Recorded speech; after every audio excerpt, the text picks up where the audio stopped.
Seguimos hablando del credo de Nicea, con esta parte del credo de Nicea, de creo en un solo Señor Jesucristo. Estábamos hablando las veces anteriores de la obra de Cristo. Hablamos de la redención y la semana pasada hablamos de la justificación, como somos justificados en Cristo. Vamos a hablar otra de las obras de Cristo hoy, que es la expiación.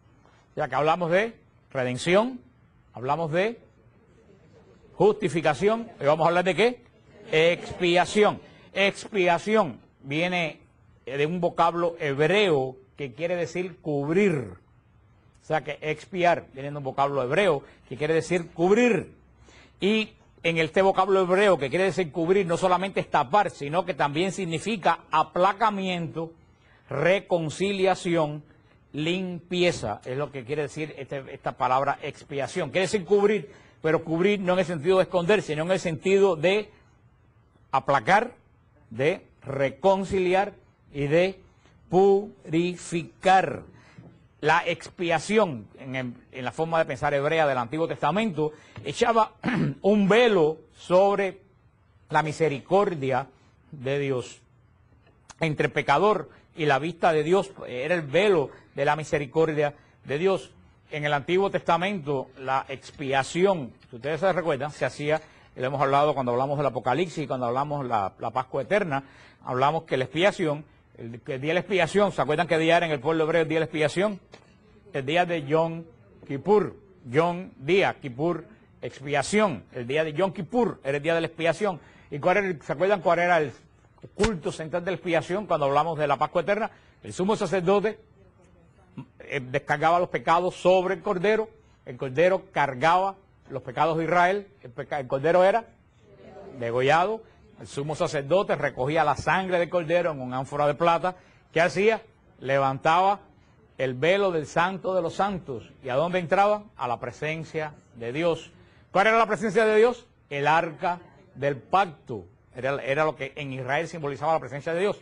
El arca de la alianza, ¿se recuerdan? Que era ese cajón de madera de acacia forrado de oro puro, con los querubines encima, y adentro que tenía el arca de la alianza, las tablas de la ley.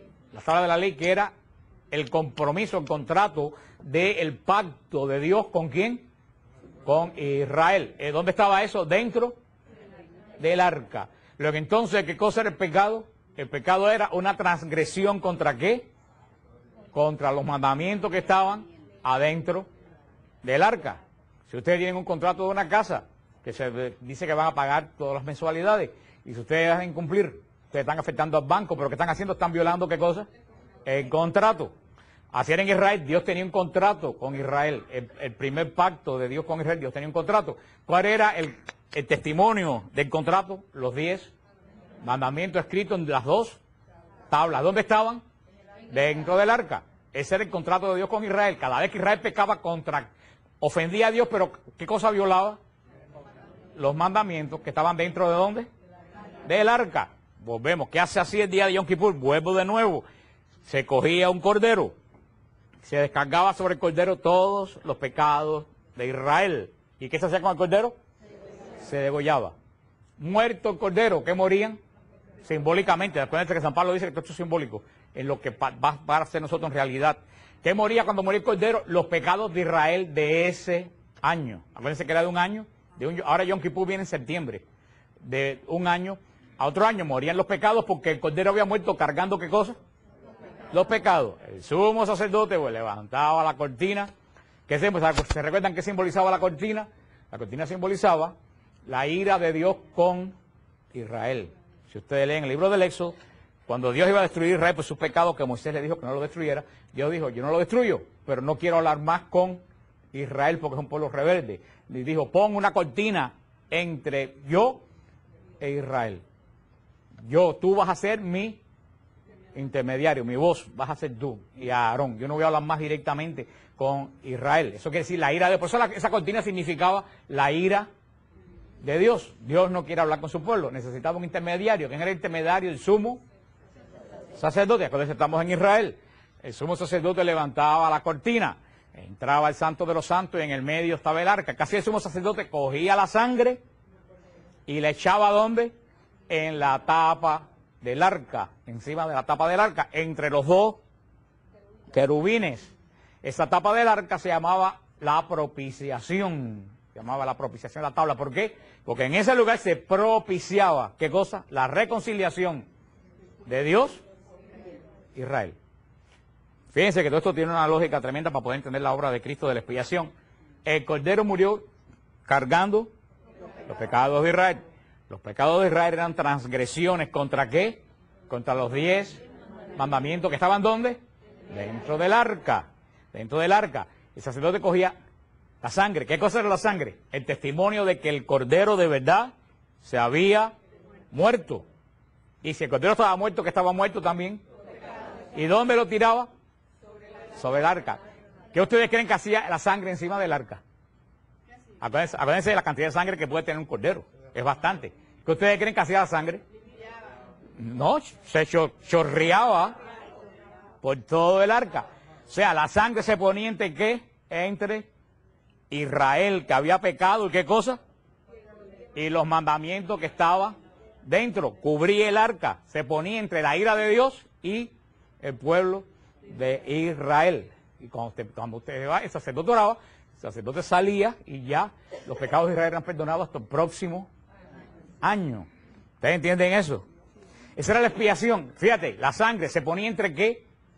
Entre los pecados de Israel y la ley de Dios. Eso es lo que quiere decir expiar, cubrir. Cubría los pecados de Israel. Una persona me decía, ¿qué hacían con esa sangre? Yo decía, pues se quedaba ahí. No se crean que el templo de Israel era algo muy limpio. Para nada. No, nadie podía entrar ahí. Entraba el sumo sacerdote y con tremendo miedo 10 minutos una vez al año. Ahí no entraba absolutamente nadie más. Esa sangre se quedaba de año tras año. No se crean que el pueblo de Israel era tan... Y esos costras de sangre sobre sangre, ¿tú sabes también lo que quería decir? Los muchísimos pecados de Israel. Sangre sobre sangre, sobre sangre, sobre sangre. Esa es la expiación. Y la tapa del arca, ¿cómo se llamaba? La propiciación. El lugar de la propiciación era donde Dios se reconciliaba con su pueblo. Eso era la expiación en el Antiguo Testamento, el día de la expiación, el día de Yom Kippur. San Pablo dice que todo lo que hay en el Antiguo Testamento prefigura, en nosotros es realidad. En Hebreos 11 dice San Pablo eso. Eso era prefigura de lo que iba a venir. ¿Eso dónde se hacía? En el templo de Israel. Eso se hacía en el templo de Jerusalén, que no existe más desde el año 70. San Pablo dice en Hebreos 9, ¿qué dice San Pablo en Hebreos 9? Que Cristo pasó a ser, ¿qué cosa? Nuestro sumo y eterno sacerdote. ¿Y qué dice San Pablo? Y eso lo hemos visto una pila de veces en Hebreos 9, lo hemos leído aquí. ¿Qué dice San Pablo? Que Cristo penetró no un templo hecho de piedra, sino un templo celestial. ¿Qué es lo que quiere decir? ¿A dónde entraba el sumo sacerdote? ¿Al templo de dónde? De Jerusalén. ¿Hecho de qué? De piedra. ¿Qué dice San Pablo? Cristo ya ocupó el lugar de qué? De sumo sacerdote. Ya, por eso que se acabó el sumo sacerdote en Israel y se acabó el templo de Israel. No hace falta más templo de Israel, porque lo que se hacía en el templo de Israel, ¿para dónde pasó? Para el cielo. Eso que se hacía en Israel físicamente todos los años, se empezó a hacer como espiritual. No hace falta más templo en la tierra. El templo pasó al cielo. ¿A dónde entraba el sumo sacerdote en el templo? Al santo de los santos. ¿Qué cosa era el santo? Estábamos diciendo que, vuelvo para atrás para poder retomar por lo que estaba diciendo, que Jesús entró al santuario del cielo. Por eso es que cuando Cristo muere, ¿qué cosa es lo que se raja? La cortina del templo. Se raja. ¿Qué es lo que quiere decir? Ya Dios no está, ¿qué cosa? Bravo. ¿Con quién? Con la gente. La cortina se rasgó y todo el mundo vio lo que había adentro. Ya no hay división entre el pueblo y entre Dios. Ya a Dios no le hace falta un sumo sacerdote que entre y salga. Dice San Pablo, ¿por qué el sumo sacerdote entraba y salía? Porque el sumo sacerdote era un hombre pecador. Y él tenía que salir. ¿Y qué tenía que hacer él? Purificarse por semanas para poder entrar y volver a entrar. Pero cuando salía, ¿qué volvía a hacer? Volvía a pecar. ¿Y qué tenía que hacer el próximo año? volver a purificarse de nuevo. Será, él entra y sale. ¿Qué dice San Pablo? Ya cuando se rasgó la cortina, quiere decir que ya no hay en Israel, ¿qué cosa? Sumo sacerdote. Ya más nadie tiene que entrar ni salir. ¿Por qué dice San Pablo eso? Porque Cristo se ha constituido nuestro sumo sacerdote. ¿Y qué dice San Pablo? Cristo no entró a un templo de piedra. Cristo entró ¿a dónde? Al santuario celestial. ¿Dónde entraba el sumo sacerdote? Al santo de los santos, donde moraba la presencia de Dios. ¿Dónde entra Cristo? Al lugar donde mora la presencia del Padre. Ese lugar donde ninguna mente humana tiene capacidad para imaginarse cómo es el lugar donde mora la gloria del Padre. Nadie tiene capacidad humana, ni nadie puede entrar ahí. ¿Quién es el único que puede entrar como dice Corintios, quién es el único que puede conocer las entrañas de Dios? Dios mismo. Nadie más puede entrar ahí. ¿Por qué Cristo pudo entrar?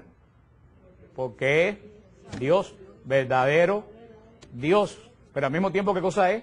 Verdadero hombre. Pero Jesús es la primera vez que un hombre entra al lugar santísimo del cielo. Primera vez que un hombre entra ahí. ¿Pero qué es Jesús? Porque es verdadero Dios, pero también es verdadero hombre. Por eso Jesús entra ya investido de ¿qué? De sumo sacerdote. Dice San Pablo, no lleve en sus manos sangre de chivo, ni de oveja, que lleve en sus manos su propia sangre. Y ya no tiene que volver a salir. ¿Por qué no tiene que volver a salir? ¿Por qué tenía que volver a salir el sumo sacerdote? Tenía que pecar, tenía que purificarse porque tenía pecado. Cristo no tiene pecado, entonces no tiene que volver a salir. Entró para siempre al lugar santísimo. Y ahí, ¿qué es lo que empieza a hacer Jesús en el lugar santísimo? Lo mismo que hacía el sumo sacerdote en Israel. Acuérdense, todo lo que es en Israel es figura de nosotros, representación de lo que ahora es realidad en el cielo. ¿Qué está haciendo Jesús en el cielo? Lo mismo que hacía el sumo sacerdote dentro del Santo de los Santos, después que cruzaba la cortina. ¿Qué hacía el sumo sacerdote cuando cruzaba la cortina? Oraba por los pecados de Israel. ¿Hacía qué cosa? La expiación. Tiraba la sangre. ¿Qué cubría la sangre? El arca. Los pecados de Israel contra los mandamientos. Dice que Jesús entró al Santo de los Santos de los cielos llevando en sus manos su propia sangre. ¿Qué es lo que quiere decir eso? Que Jesús está realizando en estos momentos, ¿qué cosa? La expiación. ¿Qué quiere decir? ¿Qué hace el sumo sacerdote? De nuevo, tengo que repetirlo, a ustedes se les grave porque estoy seguro que más de que viene ya no se acuerdan.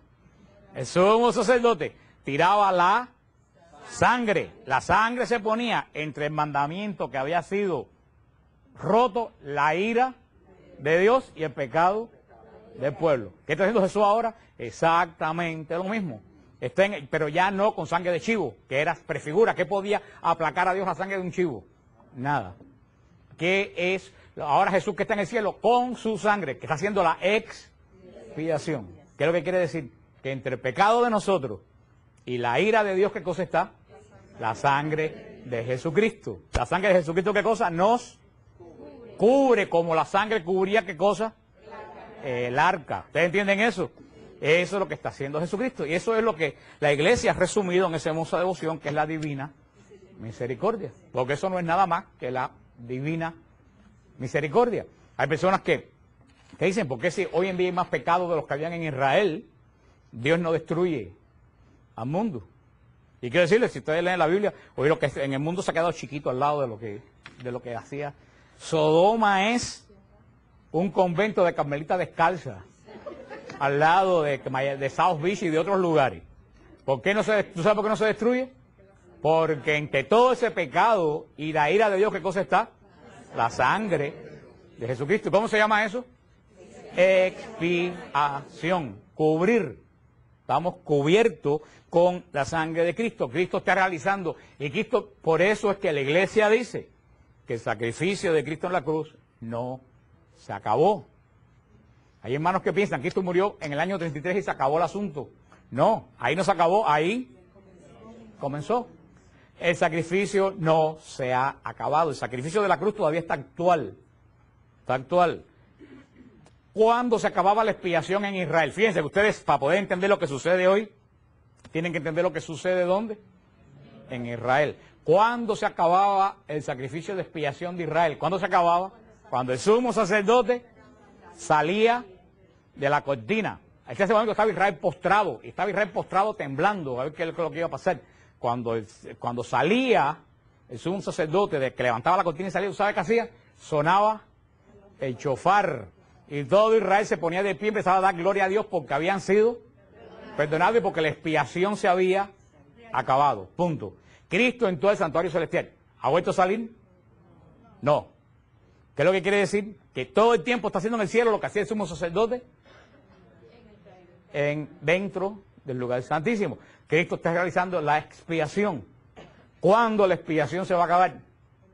Cuando Cristo salga del santuario celestial. ¿Cuándo Cristo va a salir del santuario celestial? El día del juicio final. ¿Y qué es lo que dice San Pablo que va a sonar antes del juicio? La trompeta. ¿Tú no ves que Jehová aquí Israel? Cuando el sumo sacerdote salía, ¿qué sonaba? La trompeta decía, se acabó la expiación.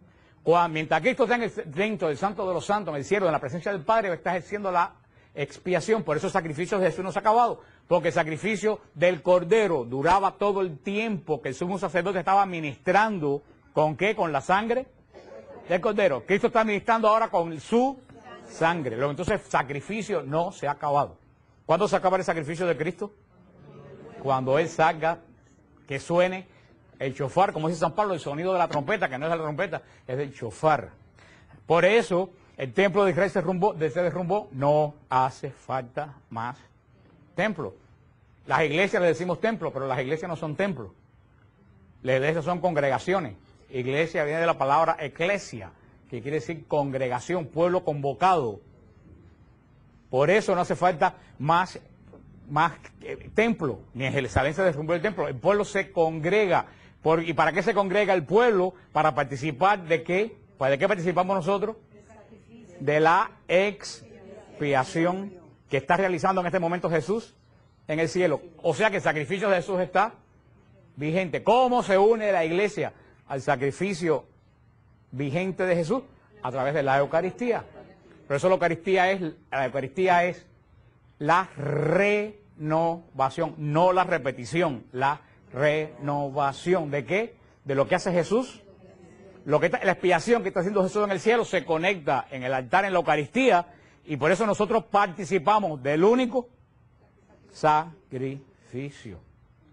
La expiación. ¿Ustedes entienden eso? No es fácil de entender.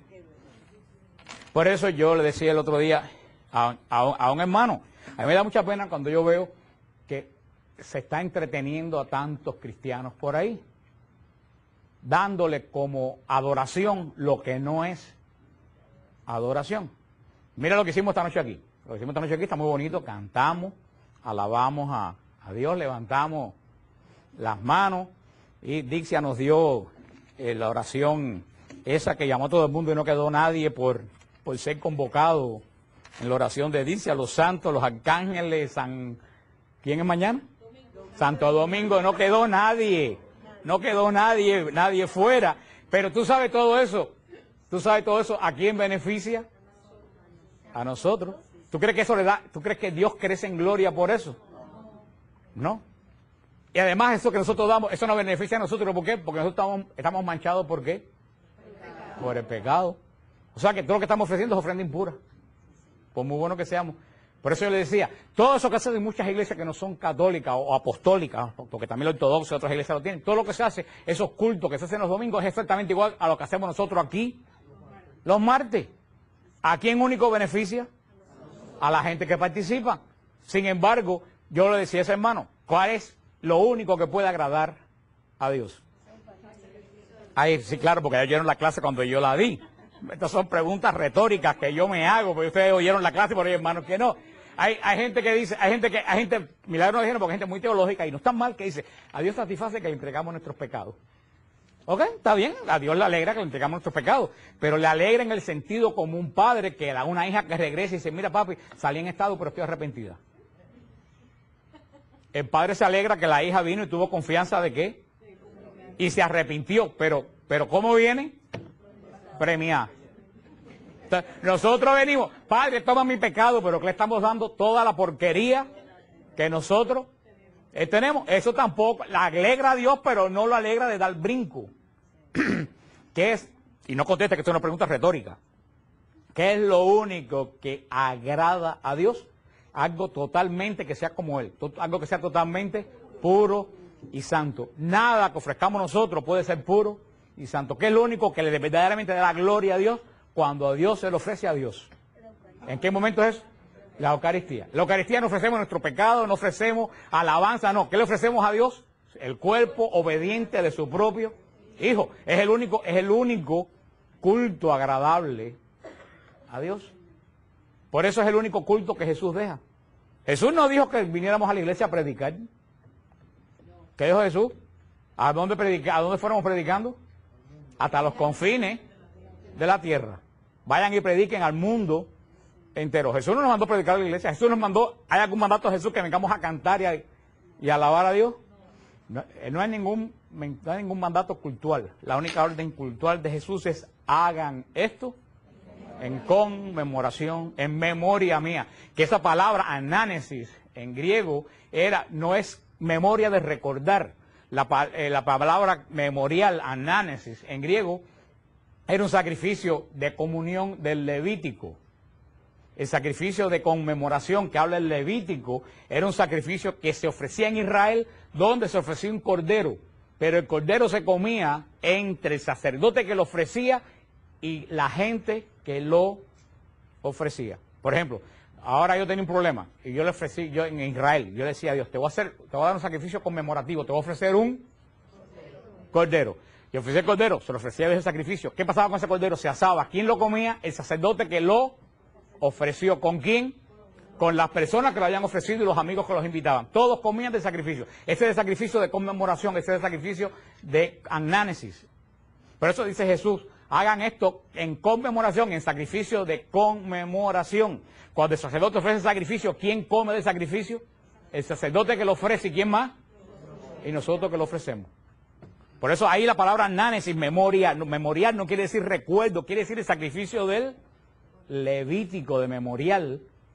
Es lo que quiere decir. Por eso, hagan esto como sacrificio memorial mío. Los rabinos de Israel dicen que todos los sacrificios van a pasar menos de toda, menos de dar gracia, que es el sacrificio ese memorial. ¿Y qué era el sacrificio memorial? El sacrificio memorial era que la gente que ofrecía le estaba recordando algo a quién, a Dios.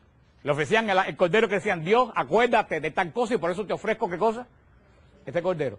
La misa es un sacrificio memorial porque nosotros ofrecemos a Dios, ¿a quién? A Cristo. ¿Y qué le decimos? Señor, acuérdate de las peticiones que yo tengo en mí. No me mires a mí, mira a quién, te estoy ofreciendo. Porque si me miras a mí me cae un rayo. ¿Y qué cómo se llama ese presentar a Cristo entre el Padre y yo? ¿Cómo se llama eso? Expiación, cubrir, aplacar, reconciliar. Ese es el sacrificio. Por eso la misa, de cierta forma, porque la gente piensa que expiación es alguien que se da. No, aquí expiación en este sentido hebreo quiere decir ¿qué cosa?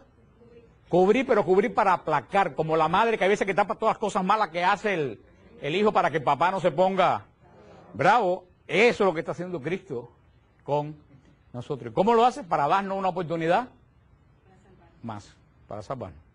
Ahora, por eso es que lo dice bien claro, cuando suene la trompeta, ¿qué es lo que quiere decir? Que Cristo está, ¿qué cosa? Saliendo del lugar santo. ¿Y qué quiere decir ahí? Que cuando Cristo saca del lugar santo no va a haber más, ¿qué cosa? Expiación. Tú vas a gritar: Señor, perdóname, pero ¿quién va a estar del lado de allá? Nadie. Se acabó el tiempo. Ya no va a haber más tiempo. Y ese es el momento que cesará la Eucaristía. La Eucaristía cesará el segundo después que Cristo venga a juzgar vivos y muertos. O sea que siempre va a haber Eucaristía, hasta el momento que Jesús salga. ¿Entendieron esto? ¿Qué cosa es la hora de expiación de Jesús?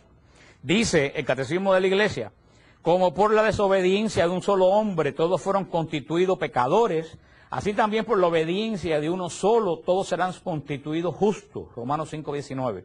Por su obediencia hasta la muerte, Jesús llevó a cabo la sustitución del siervo doliente que se dio a sí mismo en expiación, cuando cargó el pecado de muchos, a quienes justificará y cuyas culpas soportará. Jesús repara por nuestras faltas y satisface al Padre por nuestros pecados. Fíjate que esto es es una combinación. Esto me pasa como cuando yo fui a dar, en el retiro pasado, fui a hablar de la inhabitación de la Trinidad. Yo me di cuenta cuando fui a hablar de la inhabitación de la Trinidad, yo lo separé en 3 charlas, los que fueron al retiro se acuerdan, que era la charla del Padre, la charla del Hijo, la charla del Espíritu Santo. Pero yo me di cuenta que yo no podía hacer la charla del Padre si no hablaba del Hijo y del Espíritu Santo. Y me di cuenta que yo no podía hablar la charla del Hijo si no mencionaba al Padre y al Espíritu Santo. Y no podía mencionar la charla del Espíritu Santo si no mencionaba a Cristo y al Padre, porque los 3 estaban totalmente ligados. Uno venía de la obra del otro. Y así pasa con la redención, con la justificación y con la expiación. No son 3 procesos. Yo se lo estoy explicando separado, para que ustedes lo entiendan. Pero todo eso está como unido. Uno lleva a otro. Y fíjate lo que dice.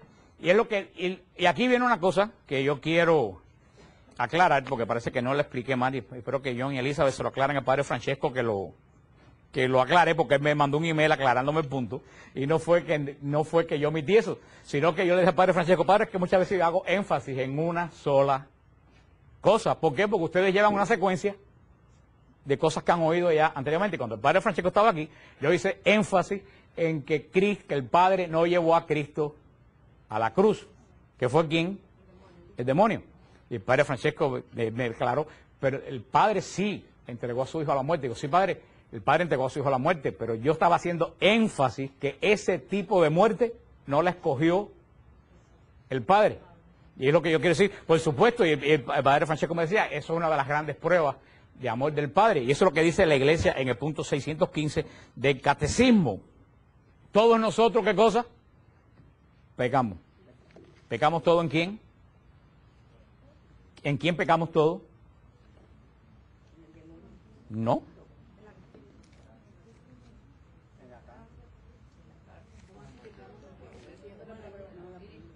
No voy a decir la palabra porque suena muy fea. Y el Padre Francisco no la ha dicho, así que no la puedo decir. Qué mal están, para no decir la palabra que iba. Todos pecamos en Adán. Todos pecamos en Adán. Nadie pecó en el demonio, ustedes no son ángeles. Todos nosotros pecamos en Adán. ¿Nuestro pecado de quién viene?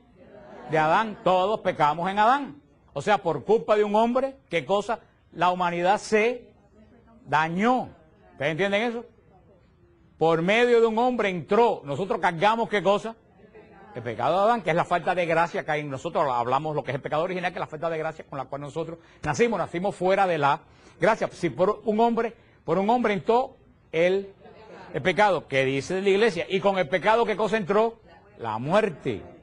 Porque la muerte no estaba planificada en la creación. La muerte entró en la creación por culpa de ¿qué? Del pecado. Por eso yo digo que no tengan acceso al árbol de la vida. Porque si de contra que se han vuelto desobedientes, viven para siempre, ¿qué cosa va a ser esto?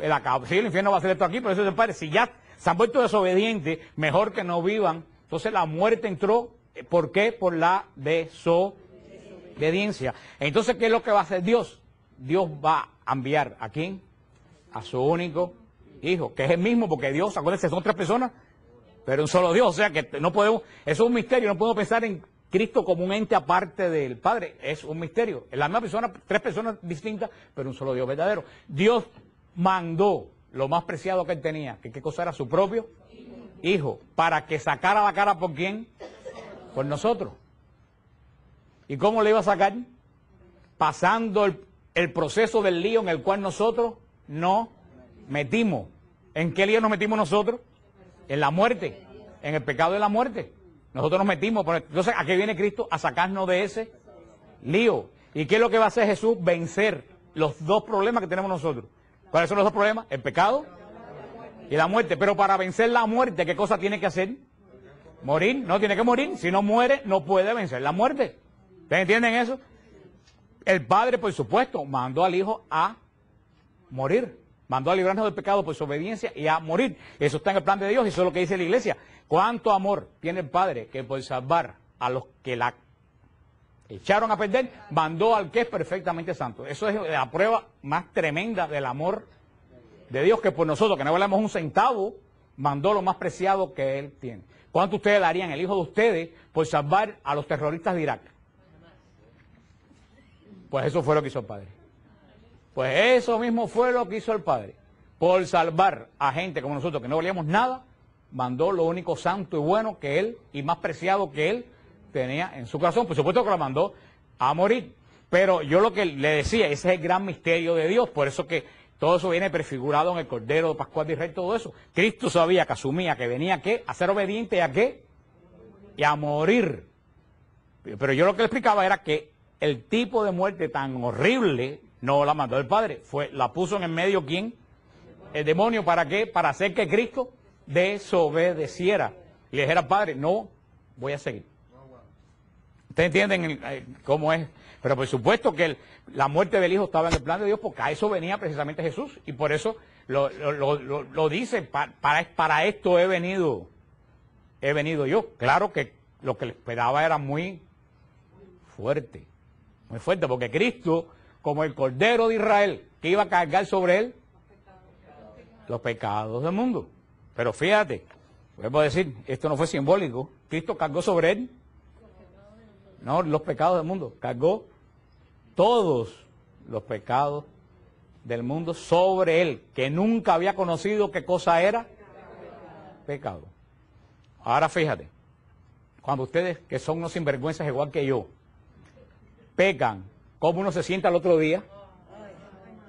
Hecho una basura. Ahora imagínate, una monja carmelita descalza que entró en un monasterio a los 14 años, cuando peca, ¿cómo se debe sentir? 1000 veces peor que nosotros que estamos acostumbrados al pecado. Ahora imagínate Cristo, que jamás en su vida había tenido ni remotamente idea de qué es el pecado. ¿Qué cayó sobre él? Todos los pecados del mundo. Y lo sintió, espiritualmente lo sintió. O sea que los teólogos dicen que la agonía de Cristo en la cruz espiritual fue más grande que la agonía física. Más grande que la agonía física.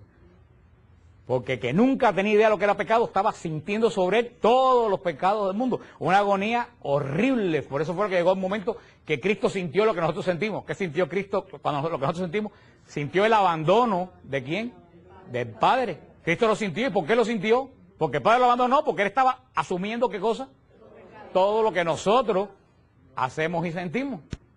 Él en un momento sintió lo que nunca había sentido. Se sintió desamparado de Dios. Por eso que dice el Salmo 22, Dios mío, porque me has abandonado. Él estaba experimentando el sufrimiento de todo pecador del mundo cuando se siente abandonado de un misterio terrible, que la mitad de la gente ni se lo imagina ni se lo pone a pensar lo que sucedió en la cruz.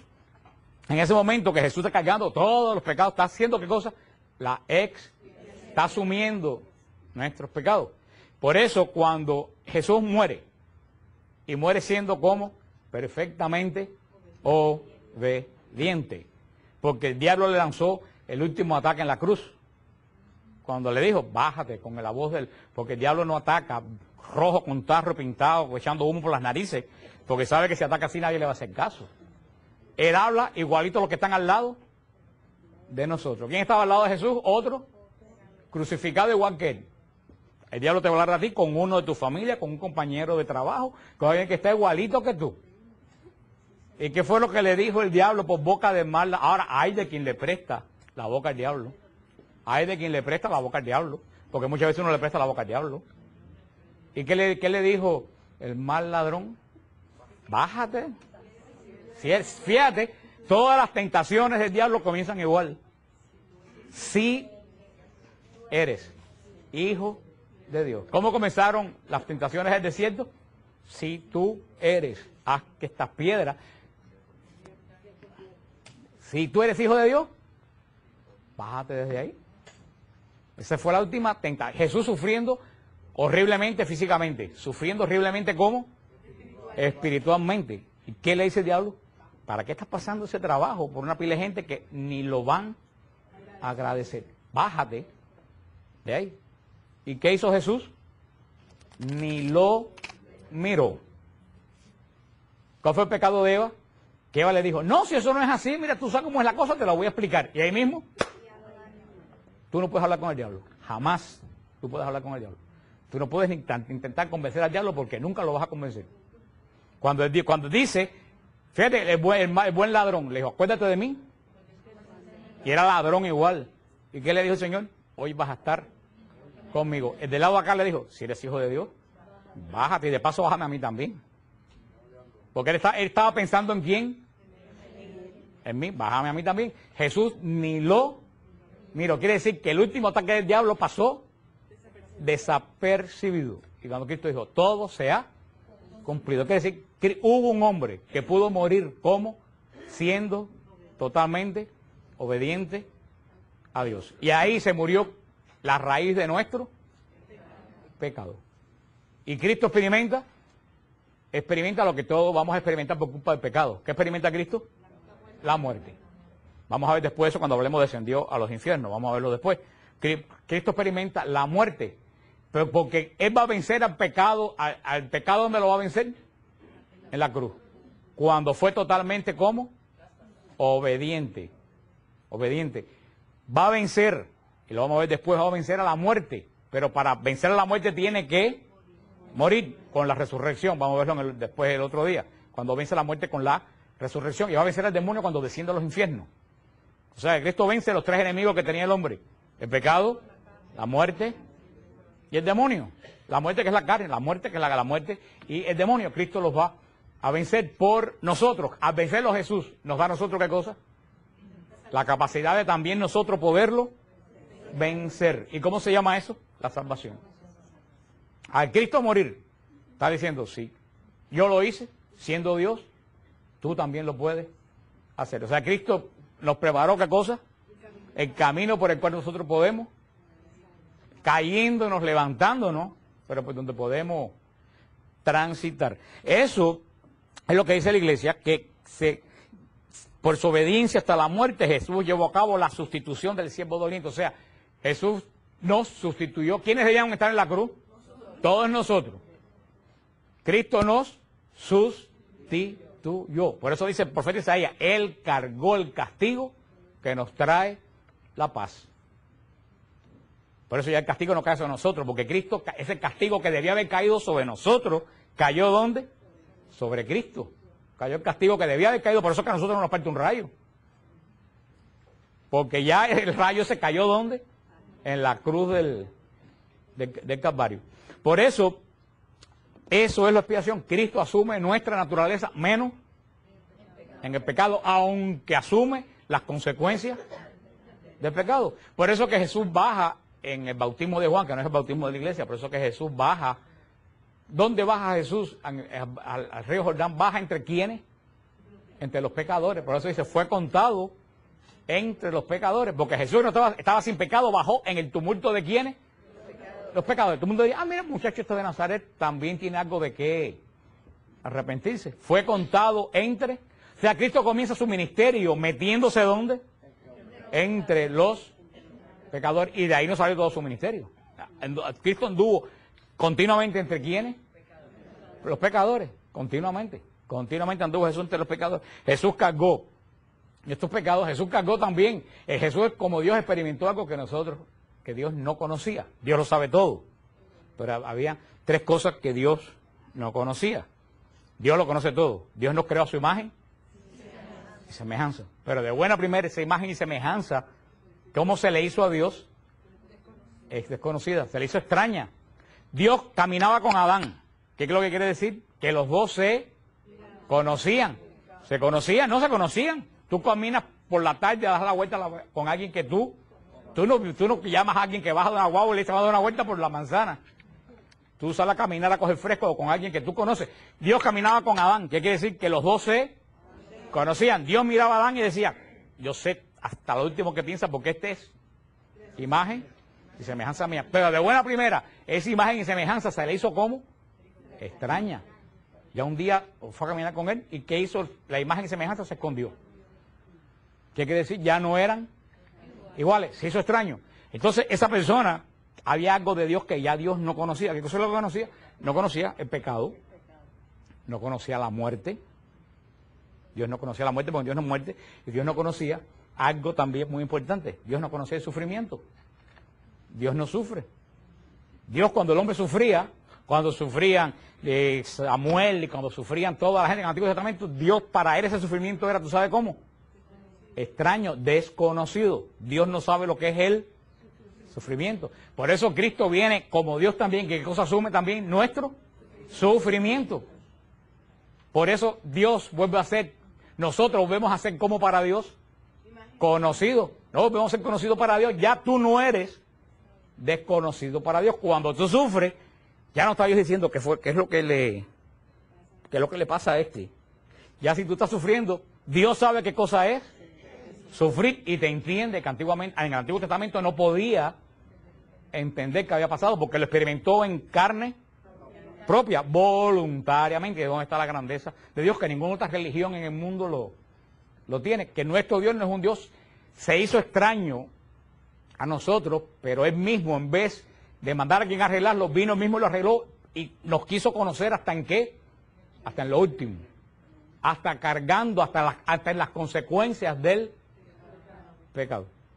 Y ahí es lo que dice la iglesia, en el punto 6:16, ya estamos terminando, dice, el amor hasta el extremo, que habla Juan 13:1, es el que confiere su valor de redención y de reparación, de expiación y de satisfacción al sacrificio de Cristo.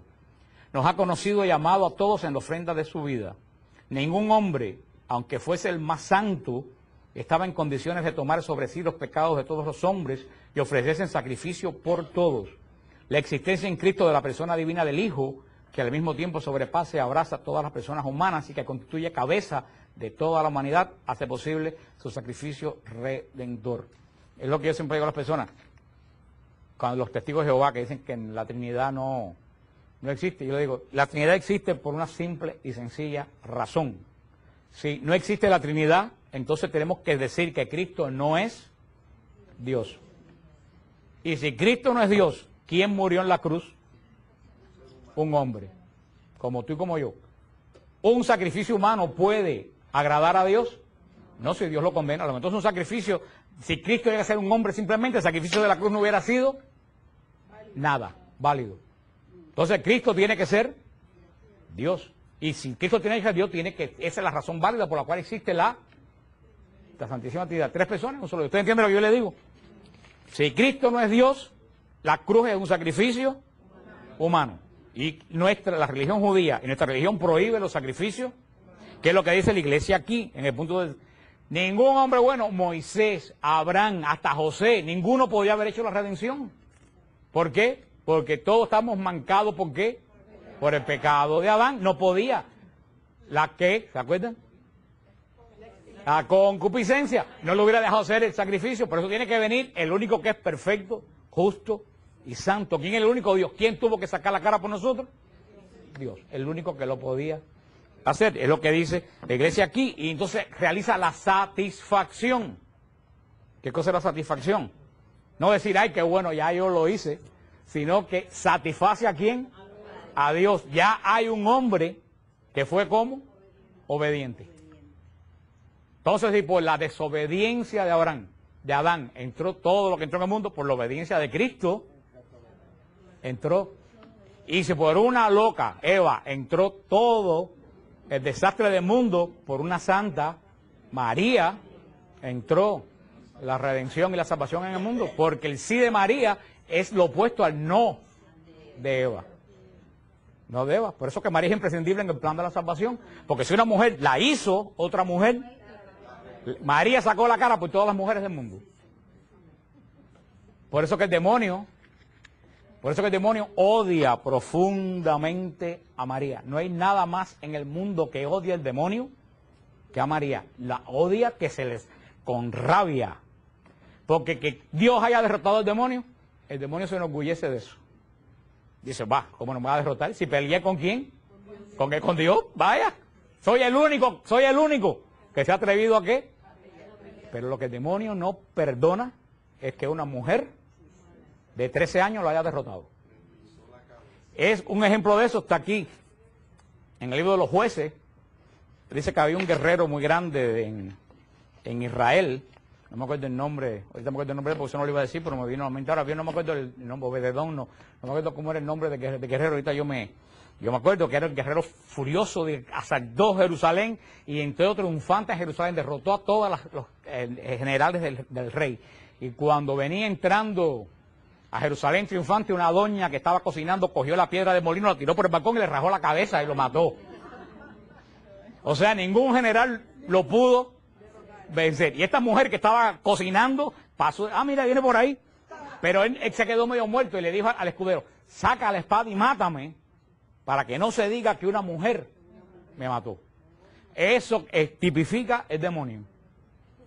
Yo prefiero que Dios me mate, pero que no me mate una mujer. Por eso que el demonio odia profundamente a María. Por eso cuando digo una persona que odia de gratis profundamente a María, yo digo, ese está en candela. Y no estoy hablando en sentido metafórico, estoy hablando en sentido... Y si para cómo odia la cruz junto con María, entonces sí, ni averigües más qué es lo que hay en el corazón de esa persona. Yo le he dicho, hermano, usted odia las dos cosas que alborota el demonio. Averigüe usted qué es lo que le está pasando. Por eso dice la iglesia, por su santísima pasión en el madero de la cruz, nos mereció la justificación. Eso lo enseñaba ya desde el concilio de Trento. Y dice... La otra palabra, ya es muy cortito, que es la última ya, porque me queda 5 minutos, que nos queda es la propiciación. ¿Vimos qué cosa? Redención. ¿Vimos? Justificación. ¿Vimos? Expiación. Vimos brevemente satisfacción. La satisfacción, no de decir lo cumplí, sino que delante del Padre, el Padre quedó satisfecho. ¿Por qué? Porque hubo un hombre que le fue totalmente obediente. El Padre ve en Jesús, ¿a quiénes? A todos nosotros. A todos nosotros. Por eso Jesús es la garantía. Cuando el Padre mira, no nos mira a nosotros, en Jesús nos representa delante del Padre a todos. Está satisfecho si por un hombre, y es lógico, si un solo hombre hizo ponerse a Dios bravo, un solo hombre lo ha hecho poner contento. Ustedes no ven la justicia de Dios. Y esta última, que es muy sencilla, la propiciación. Esta palabra, propiciación, viene la palabra latina proper. ¿Qué cosa quiere decir proper? Propiciación, proper en latín quiere decir acercar. Acercar. Jesús realizó ¿qué cosa? La propiciación. ¿Por qué? Porque nos acercó en Él, que asumió la naturaleza humana, nos acercó ¿a quién? Al Padre. Nos propició al Padre. Por eso hace también la propiciación. Nos acerca a Él. Cuando Él entra al lugar santo, entró el primer embajador de nosotros. Porque es verdadero Dios, pero es totalmente verdadero hombre. Hasta ese momento el hombre estaba a 1000 millas de distancia de Dios. Ya hay uno de quienes, uno de igualito que nosotros, en las entrañas de Dios. Porque Jesús resucitado no volvió a ser espíritu, siguió siendo hombre. Y ahí está, después vamos a entrar la semana que viene, los que hablan de que no hay resurrección física. Y eso es un disparate, porque si no hay resurrección física, todo lo que hemos hablado se derrumba, no todo, ni propiciación, ni porque cuando el Padre mira a Cristo, entonces no hubo un hombre, ¿qué cosa es lo que ve? Un espíritu. O sea que es todo, y el diablo sabe por qué está atacando la resurrección dentro de la iglesia. Dice la iglesia, Cristo aproxima al hombre a Dios y los reconcilia con Él, expiando sus faltas, retornándolo al amor perdido.